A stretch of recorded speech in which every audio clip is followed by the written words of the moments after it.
আসসালামু আলাইকুম। একটা অনুষ্ঠানে গিয়েছিলাম এবং সেখানে প্রতিষ্ঠানটি সিইও বক্তব্য পেশ করছিলেন। তিনি একটা কথা বললেন যে যখন কোনো একটা মানুষ আমার কাছে এসে বলে যে আমার ৫ বছরের অভিজ্ঞতা আছে, আমার ১০ বছরের অভিজ্ঞতা আছে, আমি তখন একটু ভরকে যাই।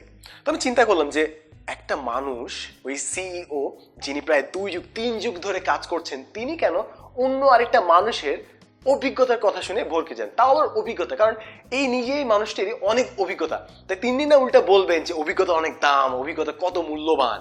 তো তিনি ঠিক বিপরীত বলছেন।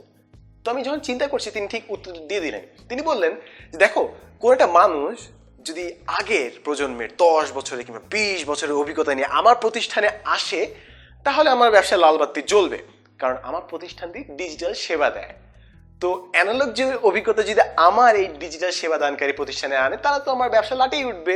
তিনি এটা বলছিলেন না যে অভিজ্ঞতা খারাপ, তিনি আসলে যেটা বলার চেষ্টা করছিলেন যে অনেক সময় আমাদের কিছু অভিজ্ঞতা যেগুলো আসলে এখন আর প্রযোজ্য না, ওগুলো আমরা আঁকড়ে পৃষ্ঠে পড়ে থাকি এবং ওগুলোর কারণে আমাদের সিদ্ধান্ত অনেকটা সীমাবদ্ধতা হয়ে যায়। কিংবা এটা যদি একটু ভালো শব্দে বলি, অভিজ্ঞতা আসলে শব্দটা না, আর একটু ভালো শব্দ হবে যে মেয়াদ উত্তীর্ণ জ্ঞান।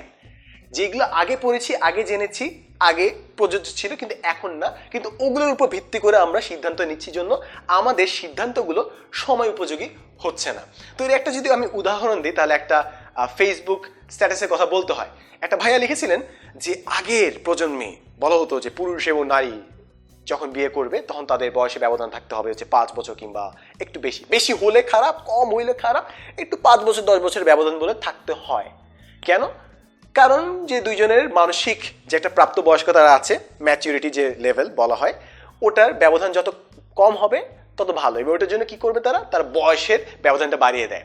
কিন্তু ভাইয়া যিনি স্ট্যাটাস দিয়েছিলেন তিনি বললেন যে আগে তো হয়তোবা নারীদের সেই শিক্ষার সুযোগটা দেওয়া হতো না, তাদেরকে অনেক কিছু করতে দেওয়া হতো না, তাই মানসিক প্রাপ্তবয়স্ক যে ব্যবধান সেটা পুরুষ এবং নারীতে অনেক বেশি ছিল, ওটা পোষানো হতো হচ্ছে বয়সের ব্যবধান দিয়ে। কিন্তু এখন তো সবাই মোটামুটি সমান শিক্ষার সুযোগটা পায়, এখন হয়তো মানসিক বয়সের ব্যবধানটা অত বেশি না।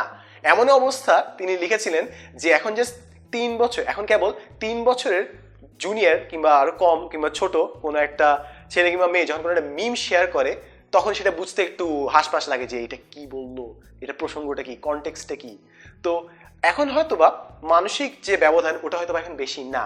তাই আগের যুগের চিন্তা ধারণা যে আমাদের ছেলে মেয়েদের যে কিংবা যখন তারা পুরুষ এবং নারী হবে, 18 বেশি হবে, তখন তাদের বয়স ডিফারেন্স ব্যবধান 8 বছর 5 বছর হতে হবে, কিন্তু ওটা হয়তো এখন আর কার্যকরী না।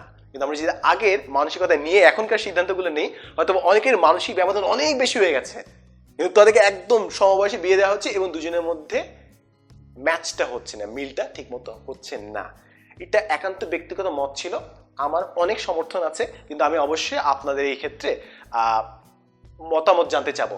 প্লিজ অবশ্যই আপনারা দয়া করে আপনাদের মন্তব্যগুলো জানাবেন যে আসলে আপনারা কি ভাবেন। কারণ আমি ভাবি যে ম্যাচুরিটি যে বলা হয় যে প্রাপ্তবয়স্কতা, এটা আসলে বয়সের উপর নির্ভর করে না, এটা এক একটা মানুষের জন্য এক এক রকম। কি হয়তো 40 বছর বয়সেও যুবকের মতো আচরণ করছে, কিংবা একটা মানুষ হয়তো 20 বছর হয়েছে, কিংবা এমন মুখটা করে রাখে যে মনে হয় সারাক্ষণ সে পিঠ ব্যথায় একদম কাতর হয়ে আছে, এমনই বার্ধক্য অবস্থা তার উপনীত হয়েছে। তো আশা করি আপনারা মন্তব্য করবেন। এরপর যে অংশটা আমার খুব ভালো লেগেছে, তিনি 3টা কথা বলেছেন। তিনি বলছেন যে ভবিষ্যৎ 3টা জিনিসে বদলাবে তার মতে, ওই সিইওর মতে। প্রথম জিনিসটি তিনি বললেন যে এআই, আর্টিফিশিয়াল ইন্টেলিজেন্স, কৃত্রিম বুদ্ধিমত্তা। দ্বিতীয় জিনিসটা হচ্ছে মেশিন লার্নিং, এটার বাংলাটা যন্ত্র নিজে নিজে যে শিখছে ওই ব্যাপারটা এবং কাজ করছে। এবং তৃতীয় বিষয়টা ছিল হচ্ছে ব্লক চেইন, যে অনলাইনে আমি ইন্টারনেটের মাধ্যমে টাকা পয়সা লেনদেন করব, ট্রান্সফার করব।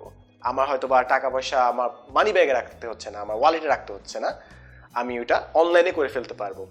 তো 3টা কথা যিনি তখন বলছেন, তিনি বলছেন যে কারা কারা এটা নিয়ে পড়াশোনা করেছো কিংবা সেমিনারে গিয়েছো কিংবা আলোচনা করেছো এই গত 3 মাসে, 6 মাসে, 4 মাসে। তো সবগুলোতে খুব কম হাত উঠলো। তো আমি নিজের সাথে মিলে দেখার চেষ্টা করছিলাম যে এই 3টা জিনিস কি আমি নিজের জীবনে কোনো জায়গা থেকে পাচ্ছি নাকি। তো আমি দেখলাম প্রথম জিনিস, এবং আমি চাইবো যে আপনারাও মন্তব্যে জানাবেন যে আপনার জীবনে এই 3টা জিনিস আছে নাকি নাই। প্রথম জিনিস হচ্ছে কৃত্রিম বুদ্ধিমত্তা, আর্টিফিশিয়াল ইন্টেলিজেন্স।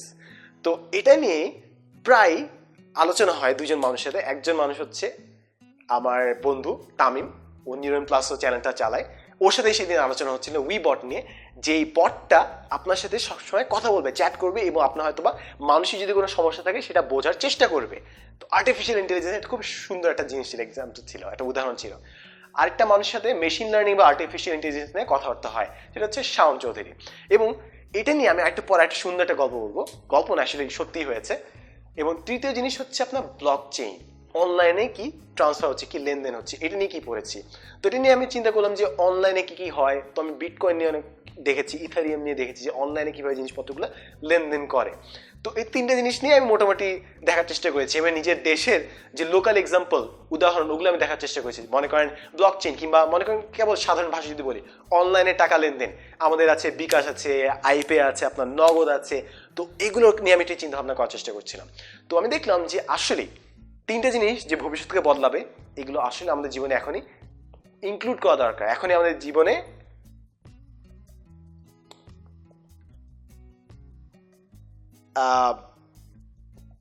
একীভূত করা দরকার, একীভূত করা দরকার। মানে হ্যাঁ, ইনক্লুডের বাংলা খুঁজতে আমার একটু বেশ কষ্ট হয়ে গেল দেখি। তা তো জিনিসটা হচ্ছে যে আমরা হয়তো বা জিনিসগুলো শিখবো না, আর্টিফিশিয়াল ইন্টেলিজেন্স, কৃত্রিম বুদ্ধিমত্তা, কিংবা মেশিন লার্নিং, কিংবা আপনার ব্লক চেইনের কথা হয়তো আমাদের বই লেখা থাকবে না, কিন্তু ভবিষ্যতে এটা বদলাবে। তো আমরা যেন নিজে থেকে জিনিসটা শিখি। এবং সবশেষে আমি একটা বাক্য বলবো, সেটা হচ্ছে আমার খুব ভালো লেগেছে, তিনি একটা পরিসংখ্যান আমাদের সাথে ভাগাভাগি করলেন। সেটা হচ্ছে যে এই তিনটা জিনিস, কৃত্রিম বুদ্ধিমত্তা, মেশিন লার্নিং এবং মেশিন লার্নিং এর ভালো যদি কোনো বাংলা থাকে অবশ্যই দয়া করে আমাকে একটু জানাবেন, আমার এই মুহূর্তে মাথায় আসছেই না। এবং তৃতীয় জিনিস হচ্ছে ব্লক চেইন। এই তিনটে জিনিস যদি কোনো একটা ব্যবসায় পুরো প্রক্রিয়ার মধ্যে যদি দেওয়া হয়, তাহলে 42% খরচ কমিয়ে আনা যায় পরিসংখ্যান অনুযায়ী। এর মানে হচ্ছে, মনে করেন আপনি পড়াশোনা করাচ্ছেন, এই পড়াশোনার প্রক্রিয়াটাকেই মনে করেন আপনি আর্টিফিশিয়াল ইন্টেলিজেন্স দিলেন, বট দিয়ে পড়াশোনা করছে, বট কথা বলছেন, আপনাকে রেকমেন্ডেশন দিচ্ছে, আপনাকে সাজেশন দিচ্ছে, আপনাকে পরামর্শ দিচ্ছে।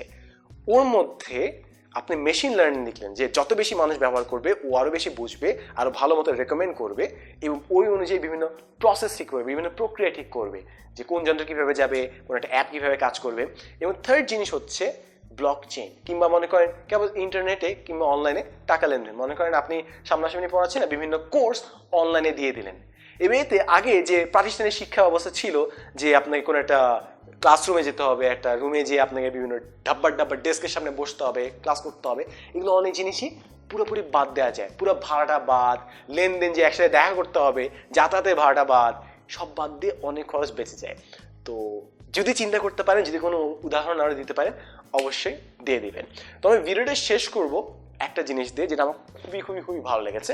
সেটা হচ্ছে যে মেশিন লার্নিংয়ের কথা বললাম না, মেশিন লার্নিংয়ের যে লিখেছেন রকিবুল হাসান স্যার, তো ওনার সাথে কিছুদিন, এক সপ্তাহ আগে আমার দেখা হয়েছিল। এবং মেশিন লার্নিংয়ের উদাহরণ একটা দেই, সেটা হচ্ছে যে আমার ভয়েস যে আমি এডিট করি, কণ্ঠ যে আমি ঠিক করি, ওইটা আপনার অনেক সময় শব্দটা বাড়ানো দরকার হয়, চেঞ্জ দরকার হয়, অনেক সময় পরিবর্তন দরকার হয়, অনেক সময় আপনার রুমে অনেক সময় শব্দ থাকে, চিন শব্দগুলো বের করতে হয়।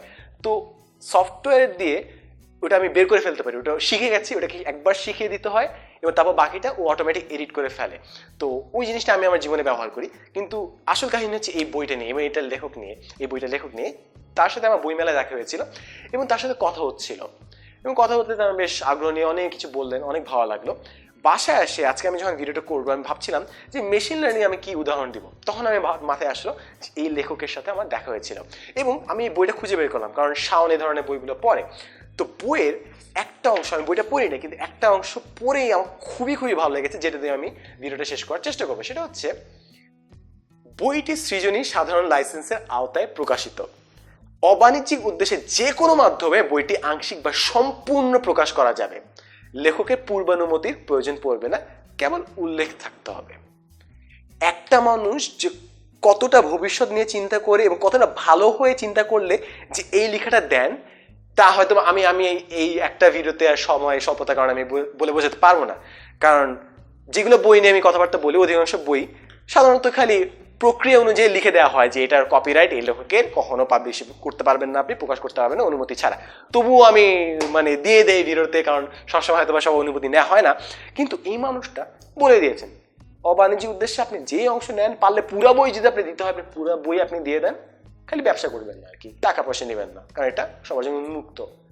তো একটা মানুষ কতটা ভালো হলে এই জিনিসটা লিখে, তো আমি এটা পড়ে সাথে সাথে খেয়াল করলাম যে আমার বই কি আমার আয়মান ভাই বইটাতে ওটার দিকে লেখা আছে নাকি নাই, আমি খুঁজে দেখলাম এবং দেখলাম যে ওইখানে এই টাইপের কোনো জিনিস উল্লেখ করা ছিল না, এই ধরনের কোনো জিনিস উল্লেখ করা ছিল না। তো আমার দেখে ভালো লাগলো। তো সবাইকে দেখার জন্য অসংখ্য অসংখ্য ধন্যবাদ। আশা করি কিছু জিনিস আমি আপনাদের সাথে ভাগ করতে পেরেছি এবং এই পুরো ভিডিওটা আমি এক কাটে, আমি কোনো কাট দিই না, জুম ইন জুম আউট করি যে ওটা আমি দেই নাই, কারণ আগের একটা ভিডিওতে বলেছিলাম যে কিভাবে সুন্দর করে কথা বলতে হয় তন্ময়ের সাথে। ওই ভিডিওতে একজন বলেছিলেন যে ভাই আপনাদের মতো কাট করে বললে তো আমরা সবাই বলতে পারি। তো ভদ্রলোক হয়তো বুঝতে পারেন না যে আমার ভিডিওতে কোনো কাট থাকে না, আমি খালি একটু জুম করে দিই, একবারেই একটিকে আমি পুরোটা বলি। কিন্তু উদাহরণের জন্য খালি আজকে আমি কোনো কাট ছাড়া আমি জাস্ট একটা সিম্পল জুম দিয়ে, একটা স্বাভাবিক জুম দিয়ে আমি পুরোটা বলার চেষ্টা করলাম।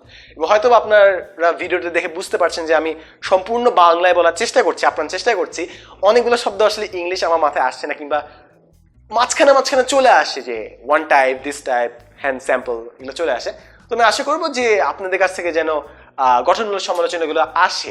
অনেক সময় অনেকের কাছ থেকে আসে, অনেক এমন ভাষায় আসে যে মনটাই ভেঙে যায় আর কি, যে ভাই গালি দিয়ে আমাকে মানে শুদ্ধিকরণগুলো বোঝায়। শুদ্ধিকরণ সবসময় আমি চাবো যে আপনারা দেন, তো মানে অলওয়েজ ওয়েলকাম, বাট একটু ভালো ল্যাঙ্গুয়েজে আর কি, দেখলেন একটু ঠিক মতো, মানে দুঃখিত আর কি। কিন্তু আশা করি আপনাদের কাছ থেকে ভালো মন্তব্য পাবো। দেখার জন্য অনেক অনেক ধন্যবাদ। দেখাবো এর পরবর্তী এপিসোডে। থ্যাংকস ফর ওয়াচিং তো সবসময় ইংলিশেই বলি, তো এটা একটু মাফ করে দেন, ঠিক আছে? আসসালামু আলাইকুম আরবিতে বলে এটা মাফ করে দেন। তো লাস্টে শেষে যে থ্যাংকস ফর ওয়াচিং বলে এটা একটু মাফ করে দেন। So thank you so much for watching video. See in the next episode, and as always thanks for watching.